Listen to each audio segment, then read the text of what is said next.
Sebagaimana yang kita maklumi bahwa Allah Subhanahu wa ta'ala telah berfirman, wa ma khalaqtul jinna wal insa illa liya'budun, dan tidaklah Aku ciptakan jin dan manusia, kata Allah, kecuali untuk ibadah kepada Allah Subhanahu wa ta'ala. Baik ibadah mahdhah maupun ibadah ghair mahdhah, ibadah yang langsung kepada Allah maupun ibadah sosial kemasyarakatan. Jadi kalau kita berbicara masalah ibadah, Bapak para jemaah, bukan hanya sekedar sholat. Bicara masalah ibadah bukan hanya sekedar puasa. Bicara masalah ibadah bukan hanya sekedar zikir dan seterusnya. Tapi kita bicara masalah ibadah, pengertiannya sangat luas. Sosial kita, hubungan kemasyarakatan kita, itu bisa bernilai ibadah. Kerja kita, dagang kita, tani kita, itu bisa bernilai ibadah. Kenapa? Satu, kita niatkan kepada Allah, melaksanakan kewajiban kita sebagai kepala rumah tangga, umpamanya menjemput rizki Allah, baik berupa bisnis, kerja, dagang, tani, dan berbagai macam bentuknya. Niatkan itu karena Allah. Lalu yang kedua, sibuknya pekerjaan kita itu jangan sampai meninggalkan yang fardu kepada Allah. Jangan sibuknya kita dagang, sholat ditinggalkan. Sibuknya kita tani, sholat ditinggalkan. Sibuknya kita kerja, sholat ditinggalkan. Nah, kalau dengan sebab kerjaan kita yang fardunya kita lewatin, dengan sebab sibuknya pekerjaan kita yang fardunya enggak kita kerjain, maka pekerjaan itu tidak bisa bernilai ibadah. Nah, tentu kita berharap sesibuk apapun kita, yang fardu kita kepada Allah jangan pernah kita tinggalkan. Satu. Yang kedua, saya ingin bilang begini, setiap kita alhamdulillah nih, udah zikir alhamdulillah, ngaji alhamdulillah, sholat alhamdulillah. Cuma saya ingin bilang, banyak orang yang beramal gitu, apabila amalannya tidak dibarengi dengan amalan yang lain, maka amalnya akan sia-sia.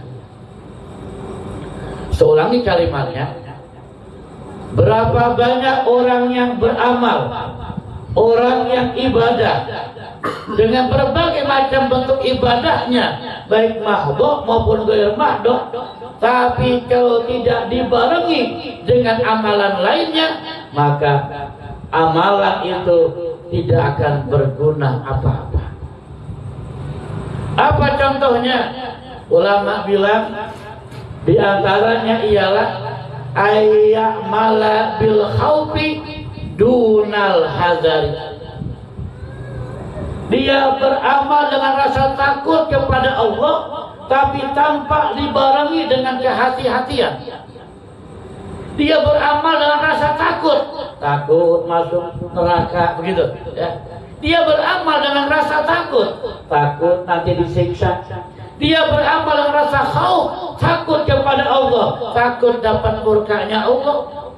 Dia beramal dengan rasa takut, sholatnya, puasanya, zikirnya, karena takut dengan ancaman Allah, takut dengan siksanya Allah, takut dengan azabnya Allah. Tapi tanpa dibarengi dengan kehati-hatian, amalnya tidak berguna. Hati-hati apa? Tidak dibarengi dengan kehati-hatian terhadap dosa.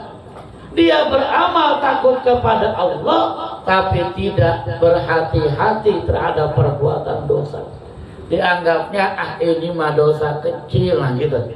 Kadang-kadang begitu menganggapnya. Ini mah dosa kecil, dia bikin lagi. Ini mah dosa kecil ini. Dianggapnya dosa kecil. Dosa kecil ini dia bikin lagi. Dosa kecil ini dia bikin lagi. Lah kecil lama-lama gede juga. Paham ya? Kecil lama-lama gede juga. La sogoir ma'al istimrar wala kabair ma'al istighfar. Ulang kalimatnya. La sogoir ma'al istimrar wala kabair ma'al istighfar. Tidak ada dosa kecil yang dikerjakan secara terus-menerus. Dosa kecil bikin lagi, dosa kecil bikin lagi, dosa kecil bikin lagi, terus-menerus. Tidak ada dosa kecil. Apa? Lama-lama dia akan gede juga. Ditumpuk. Wala kabair ma'al istighfar, dan tidak ada dosa besar yang dibarengi dengan istighfar. Bikin dosa istighfar. Nah kita alhamdulillah nih, zikir kita istiqomah ada istighfarnya. Li abi wa umi kan begitu. Istighfar buat ibu bapak kita, istighfar buat saudara-saudara kita, tetangga kita, depan belakang kiri kanan, muslimin muslimat, mukminin mukminat, dan istighfar buat diri kita sendiri. Beberapa waktu yang lalu saya pernah bikin satu, saya bilang begini, jangan pernah bosan berbuat, jangan pernah bosan untuk beristighfar walau sering berbuat dosa. Berbuat dosa lagi, istighfar lagi. Berbuat dosa lagi, istighfar lagi. Jangan bosan kita beristighfar sampai kita bosan berbuat dosa. Kita bersyukur Bapak para jemaah ditakdirkan oleh Allah ini, maaf kita mau ngaji, alhamdulillah. Orang yang ngaji kan sebelum kakinya melangkah dosanya diampuni oleh Allah, kan begitu.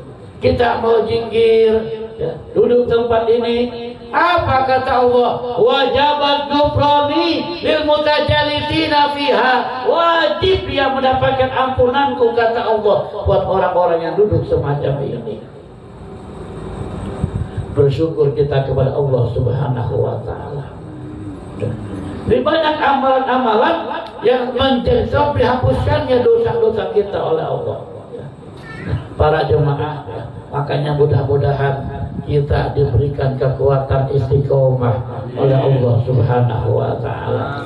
Orang yang istiqomah ngaji, orang yang istiqomah zikir, maka selalu dia beristighfar kepada Allah, selalu dan selalu dosanya akan terus diampuni oleh Allah Subhanahu wa ta'ala. Hingga akhirnya mudah-mudahan Allah kumpulkan kita bersama dalam surganya Allah Subhanahu wa ta'ala.